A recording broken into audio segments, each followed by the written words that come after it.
Welcome back to Dyllin with Age of Wonders 4, where we continue the journey of Braegear and the Anointed Orcs in episode 21. Similar to our Bastion, they do cost us 19 gold per turn and 3 mana, but they are also siege breakers straight away, and they are immune to status effects like I thought, as well as morale. So we are going to move them to... let's move them east actually, towards Heartfield.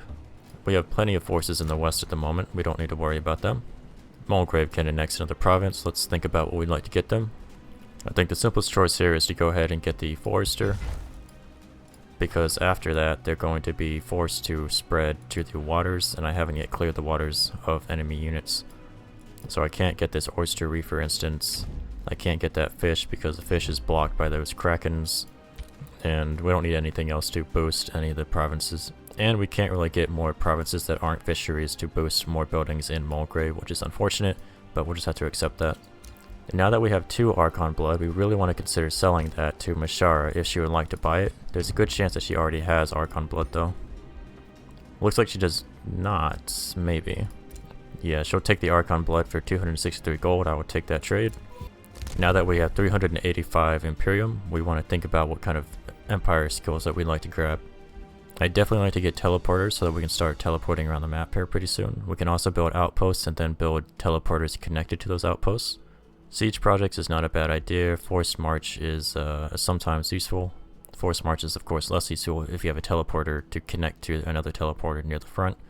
Getting straight up 2000 gold would not be a bad choice. However, I would definitely like to go ahead and get the +5 gold from special province improvements.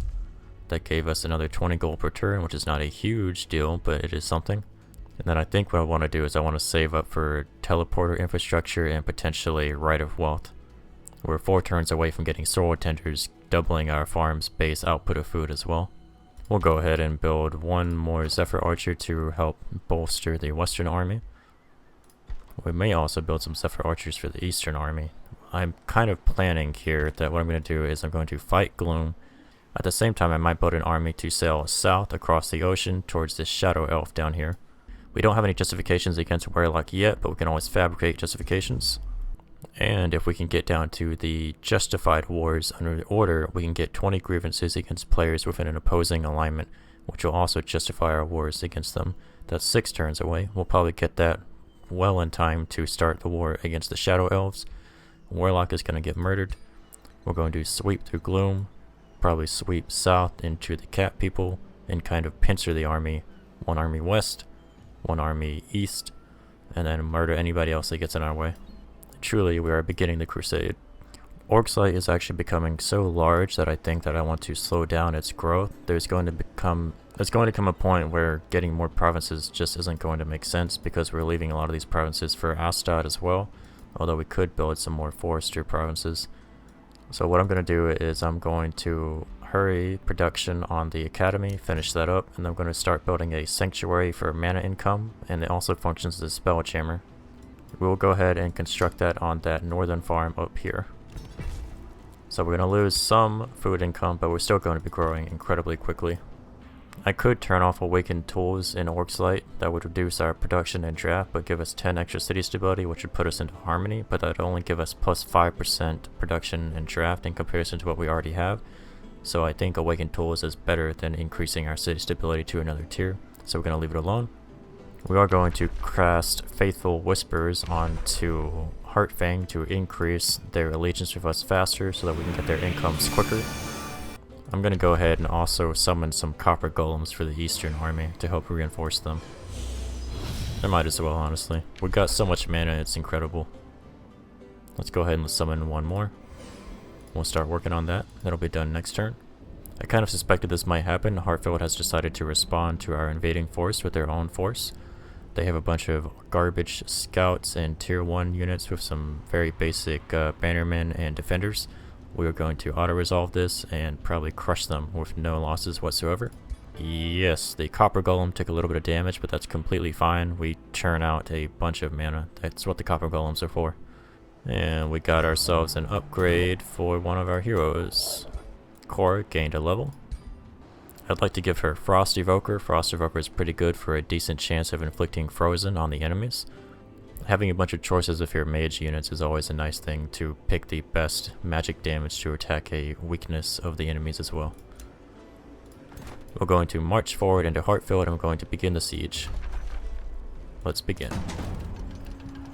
For this siege, we're going to sabotage the caltrops in the city so that we can remove them from causing bleeding on our units as they move past. It also slows our units. We're also going to go ahead and harass the defenders for 20 physical damage at the start of combat. And I think if I go down to the Empire development screen, I can gain a +1 siege project slot. So hopefully I should still be able to check. Yep, I can add one more siege project. And we're going to... They have a decent number of enemy archers. So in consideration of that, I'm going to break their battlements. And we'll call that good. Let's move up these defending forces a little bit closer. We've met another city. These are actually our people, it looks like. Yep, this is another free city of anointed orcs, which I'm very surprised to find. They're very near the Shadow Elves. And they're actually not yet under the control of anybody. I guess chances are that they might have been at war with the Shadow Elves. Yeah, they were at war with Warlock. Interesting. So they started off hating the Shadow Elves, so they were instantly at war. Or the Shadow Elves got the idea that they could take our people down, and even our free cities cannot be broken. We got ourselves Salvation, so we can heal all of our target friendly units' hit points as temporary hit points and dispel its negative status effects while also giving it bolstered resistance so it can be stronger against magic attacks. We're running low on gold because we started that siege on Heartfield. And unfortunately, I don't really have anything that I could sell at this moment, so I'm going to have to accept that I just don't have much gold. We would definitely build a vendor in Astad though to increase our gold income. It's too bad we can't get a Pathfinder from Heartfang in the Rally of Leeches, because then we could use that Pathfinder, which is the Barbarian Scout, to build outposts far away without the need of heroes.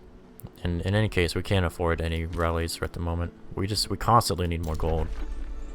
Heartfield has decided to meet us on the field of battle instead of waiting for the siege to come to an end. They've got some very basic units. I don't think this will be any problem. Chances are we're going to lose a Copper Golem in the fight, and maybe a Arbalist or two. If I lose too many units, I'll do the combat myself.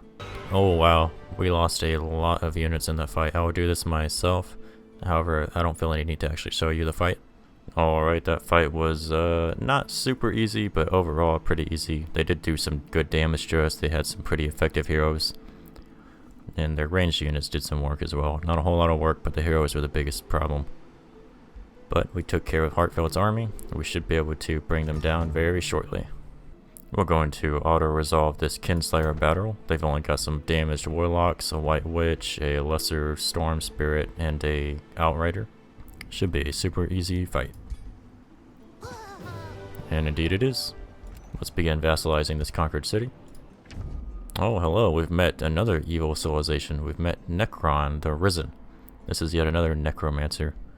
So unfortunately, we've had one neutral, which was Blint. Mashar was good, we were good, and then we had 4 evil factions to take care of. So we're going to continue the crusade against these people. We're going to kill Gloom, then probably swing south, kill Necron, kill cat person, what's your name? Rakshagi. And then our eastern army will sail across the sea and smite the Shadow Elves.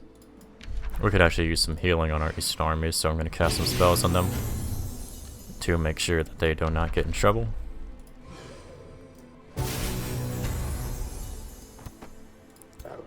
And just like that, we pretty much fully healed them in one turn.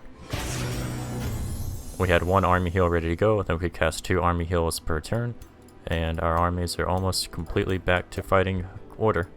Got ourselves a Frost Great Axe from prospecting, not bad, not bad. For that, we might give it to Ilian. The Frost Great Axe is pretty much as good as the Dwarven Hammer. The Dwarven Hammer also has the ability to push a target back by 1 hex, which is much nicer in my opinion. It's got a mix of frost damage on the Great Axe, but we'll stick with the Dwarven Hammer for now. So that means that we might want to consider selling the Frost Great Axe unless we have another hero to give it to. And we might be recruiting another hero in not too long. We're getting to the point that we can actually stomach going above our hero cap. We're going to give experience to leader to Ilian as well. He's been through quite a few fights. I think he's earned it. And for research, let's see what we want to get next. Let's go ahead and get the Divine Beacon so that we can conjure that during battles for +5 temporary hit points, +5 morale every turn in a 2 hex radius. We learned that instantaneously. And then let's go with Anointed People finally. Awesome. So pretty soon our status resistance is going to go up as well as our spirit resistance. But that status resistance is really going to help us out with not getting like bleeding and mind control and things like that. I thought I built a farmer's guild already. So I understand the thing now. I was under the belief that you could only build one type of guild per city, like one farmer's guild in your entire set of cities. But the reality is that you can build multiple farmers guild, but only one guild in a city. Since I know that we can build multiple farmers guilds, I'm going to start doing that. I'm going to build a farmers guild in Bastion so that it can grow faster, so we can grab these northern territories more quickly. And I'm going to begin expanding towards those territories right now by building this hut. We definitely need a bathhouse in Mulgrave. They need more city stability. And then Orcs can annex yet another province. We're going to go with getting a fishery next, I believe, because then we can get a Grand Wharf. Yes, a Grand Wharf gives us +20 production income, but it does need 2 fisheries, so let's get that second fishery going. And then we'll be starting in the Grand Wharf in not too long. We've collected a bunch of remains of heroes. So we've got 3 people in our crypt. It might be a good idea to consider building a crypt in not too long. It doesn't take very long, it doesn't cost much mana or gold, it gives us a little bit more mana per turn and allows us to resurrect heroes that are in our crypt. We're going to throw some army heals into our western army so that they can begin to fight better and that we can move on to the next target.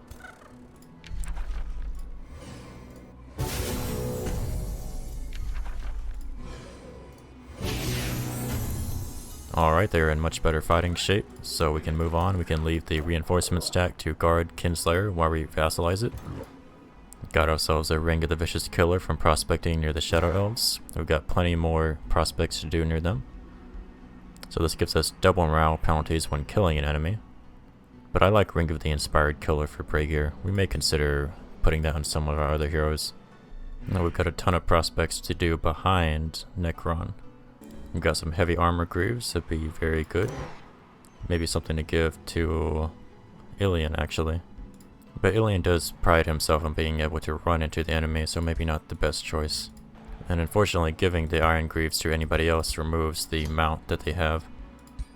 So we're probably just going to keep that for another hero or sell it off to Mashar. Let's try selling it to Mashar.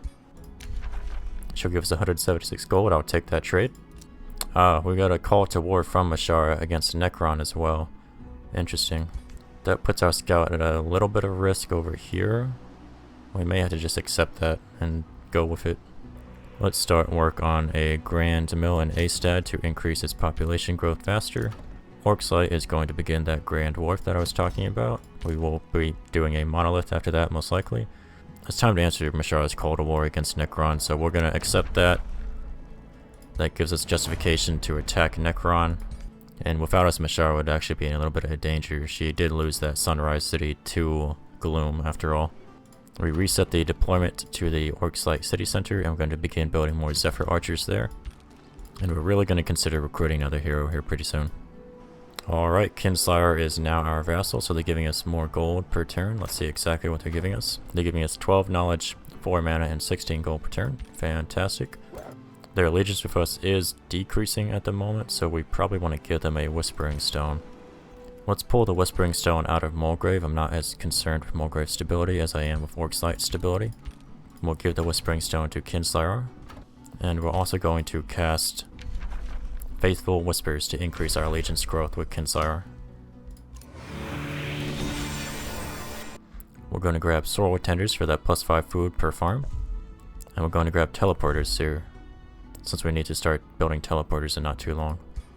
We're going to probably want to build a outpost, or take this outpost from Necron right here, and then build a teleporter connected to it.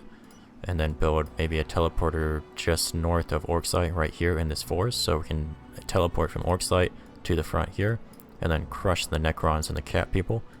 Crushing the Shadow Elves is just going to be a matter of coming in with enough sheer force onto their main city, beating the crap out of them, and then killing their leader. Mashara's built a Seat of Order. I don't care about that. If she wins, we win, I'm pretty sure. So let's deepen our relationship with her if possible. Let's propose an alliance. So this is the strongest possible relation you can have with a ruler. Let's see if she wants to accept. Absolutely. She doesn't even want us to pay anything. So we're stronger together. Alright. So now we're going to win together. Necron is now going to threaten my scout, unfortunately, so I need to pull my scout back just a little bit.